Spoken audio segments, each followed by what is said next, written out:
ये जो बात मैं आपसे कहने जा रहा हूं, हो सकता है आपने कभी खुद से भी ना कही हो, लेकिन क्या आपने कभी किसी कमरे में कदम रखा है और ऐसा महसूस किया है जैसे आप दिख तो रहे हैं, लेकिन कोई आपको देख नहीं रहा?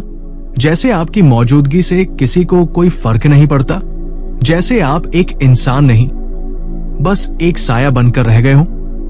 आप रोज सुबह उठते हैं, काम पर जाते हैं, अपने घर वालों के लिए, दोस्तों के लिए, रिश्तों के लिए जी जान लगा देते हैं। आप अपनी मेहनत देते हैं, अपने विचार, अपनी नियत, अपनी वफादारी, अपनी समझदारी, सब कुछ न्यौछावर कर देते हैं। लेकिन फिर भी कोई नहीं देखता, कोई ताली नहीं बजाता, कोई कॉल नहीं करता, कोई नहीं कहता तू खास है।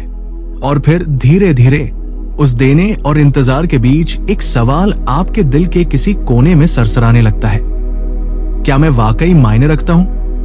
आपने सबके लिए मजबूत बना रहना चुना, खुद खामोश रहे ताकि औरों की आवाज सुनी जा सके। आपने दूसरों की खुशी मनाई जबकि आपकी खुद की खुशी दब चुकी थी, क्योंकि कोई आपको पहचान नहीं पाया। और फिर भी आप रोज लौटते हैं, मुस्कुराते हैं, टूटे हुए टुकड़ों को जोड़ते हैं। लेकिन मैं जानता हूं, अंदर से आप थक चुके हैं, सिर्फ शरीर से नहीं, आत्मा से थके हुए हैं। वो थकावट जो बहुत लंबे समय से अनदेखा होने से आती है। आप खुद को समझाते रहे कि वक्त आएगा, कोई समझेगा, कोई सराहेगा, लेकिन ये खामोशी, ये बहुत तेज चिल्लाती है ना। और आप सोचते हैं, क्या कोई वाकई मुझे देखता है, समझता है, जानता है मैं किस बोझ के साथ जी रहा हूं? और यहीं पर मैं आज सब कुछ रोककर सीधा आपकी आत्मा से बात करना चाहता हूं। हाँ, आपको देखा गया है, जब कोई नहीं देख रहा था तभी आपको देखा गया।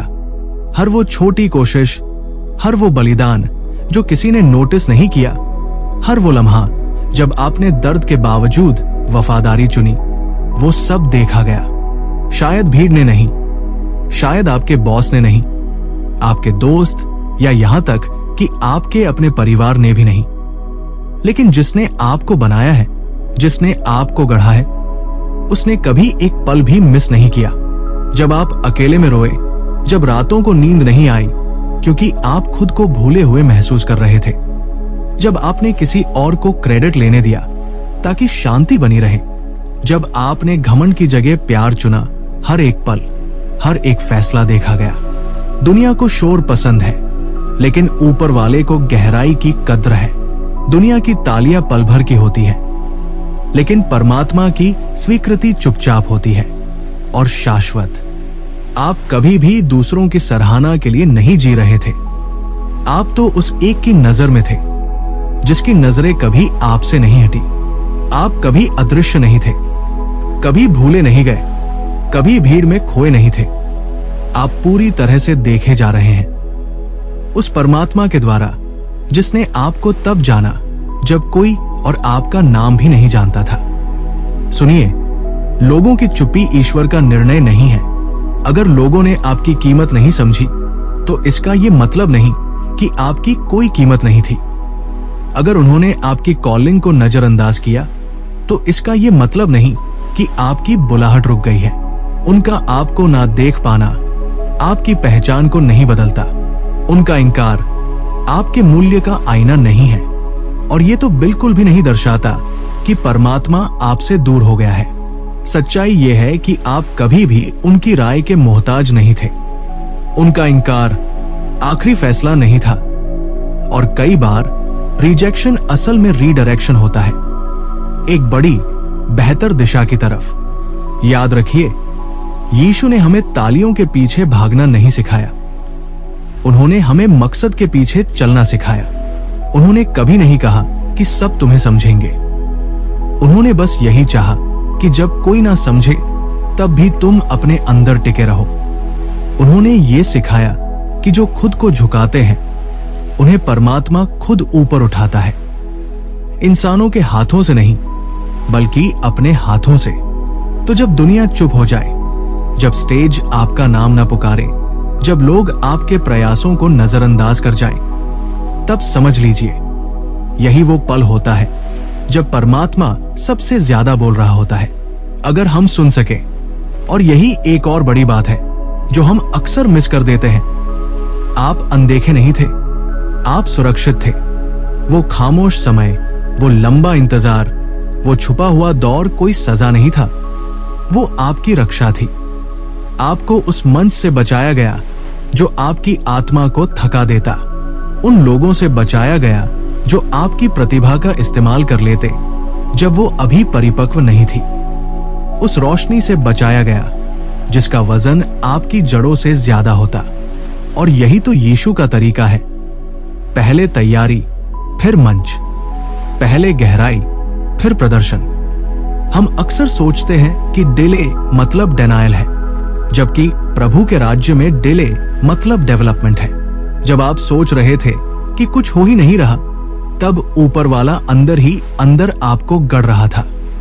आपके चरित्र को, आपके भरोसे को, आपके धैर्य को, आपके समर्पण को आकार दे रहा था, ताकि जब वो समय आए, जब आपकी आवाज दुनिया तक पहुंचे, तो आप हिले नहीं, आपको वैलिडेशन की भूख न हो, आप दबाव में टूटे नहीं, बल्कि मजबूती से खड़े रहें उस शांति और ताकत के साथ जो छुपे हुए सीजन में बनी थी। यीशु ने हमें सिखाया, जो काम दुनिया देख रही हो उसमें वफादार रहना आसान है, लेकिन जो कोई नहीं देख रहा उसमें टिके रहना वही पवित्रता है। और आपने यही किया। आप रोज आए, उम्मीद के साथ, बिना ताली के, बिना प्रशंसा के। आपने हाँ कहा बार बार, अकेले, चुपचाप, और स्वर्ग ने उसे देखा। हर प्रार्थना, हर समर्पण जो इंसानों से छुपा था, स्वर्ग ने याद रखा। अगर आप इस वक्त उसी दौर में हैं जहां खामोशी सजा लगती है, जहां अदृश्य होना नाकामी लगता है, जहां इंतजार मतलब भुला दिया जाना लगता है, तो गहरी सांस लीजिए, क्योंकि कहानी अभी खत्म नहीं हुई है। जो डेड एंड लग रहा है वो शायद एक सेक्रेड बिगिनिंग है। जो रोक लग रही है वो शायद रक्षा है। जो देरी लग रही है वो शायद आपकी तकदीर की तैयारी है। आप न अदृश्य हैं, न पीछे हैं, न कुछ मिस कर रहे हैं। आप तैयार हो रहे हैं उस चीज के लिए जो इस वक्त की हालत संभाल नहीं सकती। और जब वो वक्त आएगा, जब उजाला फूटेगा, जब आपकी आवाज गूंजेगी, जब आपका पल खुद बोलेगा, तब आप जानेंगे ये कभी तालियों की बात थी ही नहीं। ये तो हमेशा एक मेल था, आपके और आपके उद्देश्य के बीच। छिपे हुए स्थान में भी विश्वास योग्य बने रहिए। सच्चाई में जिए, शोर में नहीं।